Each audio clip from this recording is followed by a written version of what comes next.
Hubert, vous avez entendu l'élection présidentielle d'hier en Autriche, l'a encore démontré. Ce que l'on appelle les mouvements populistes prospèrent partout en Europe. La preuve avec le candidat d'extrême droite autrichien. Alors certes, il n'a pas gagné, mais il a fait un score très élevé. Alors que ce soit en Autriche ou ailleurs en Europe, est-ce qu'on connaît, Amaury, les raisons de cette forte progression? Bonjour. Bonjour William, bonjour à tous. Alors il y a autant de raisons que de pays différents, mais on peut tout de même en trouver quelques-unes des raisons communes. Il y a d'abord une désillusion politique avec ce sentiment chez beaucoup d'électeurs que quoi qu'on vote à gauche ou à droite, les choses ne changent pas beaucoup. Alors pourquoi pas ne pas tenter une troisième voie. Et puis il y a aussi de la désillusion économique, ça on retrouve ça chez les classes moyennes et populaires avec le sentiment d'être perdant, d'être laissé pour compte dans cette mondialisation. Voilà deux raisons communes, mais c'est vrai que de la Scandinavie au pays de l'Est, il y a à chaque fois des situations très particulières, mais cette tendance avec ce vote populiste qui ne cesse de monter, et c'est une vague qui est sans doute partie pour durer, comme on va le voir dans ce sujet que nous avons préparé avec Brice Boussoir. D'élection en élection, ils enchaînent les succès. De la Pologne à la Scandinavie, en passant par l'Allemagne, les partis populistes ont le vent en poupe sur tout le continent et ils déroulent presque à chaque fois le même discours. Nous faisons partie d'un vaste mouvement européen où des citoyens de plus en plus nombreux ne veulent plus être contrôlés par la bureaucratie européenne. Le peuple contre les élites, c'est une constante chez les populistes. Une approche que l'Autrichien Norbert Hofer résumait ainsi il y a quelques jours.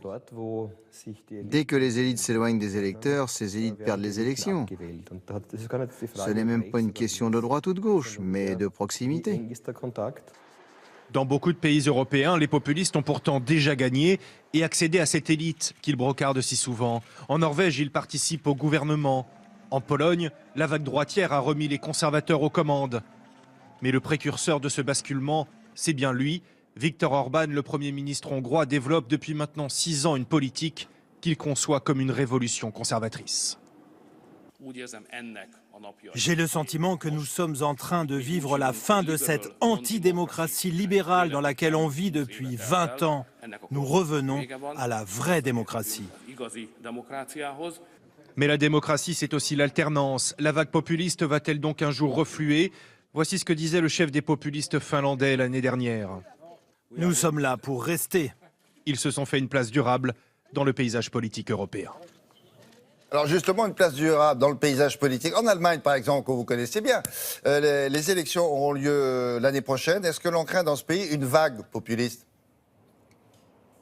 Ah oui, parce que sauf surprise majeure, l'AfD, le parti populiste allemand, devrait faire son entrée au Bundestag, le Parlement allemand, lors des élections de l'année prochaine. Ça serait une première pour un tel parti depuis la fin de la Seconde Guerre mondiale. Mais sur la route de l'AfD se dresse désormais la chancelière sortante. Angela Merkel a annoncé qu'elle briguerait un 4e mandat, et quand elle a fait l'annonce de sa candidature, elle a clairement indiqué l'axe de sa campagne qui se déroulera sur des valeurs démocratique, et beaucoup en Allemagne ont analysé cela comme une volonté de combattre assez frontalement ces populistes de l'AfD. Alors est-ce que Angela Merkel réussira à contenir cette poussée populiste? On le verra, mais c'est vrai que déjà dans les sondages on voit que l'AfD est plutôt en train de stagner, alors que Angela Merkel et son parti ont gagné quelques points. Mais attention, les élections en Allemagne c'est dans 10 mois, ouais. Et 10 mois en politique c'est une éternité. Ah oui, même 6 mois en France, ça peut l'être aussi. Merci.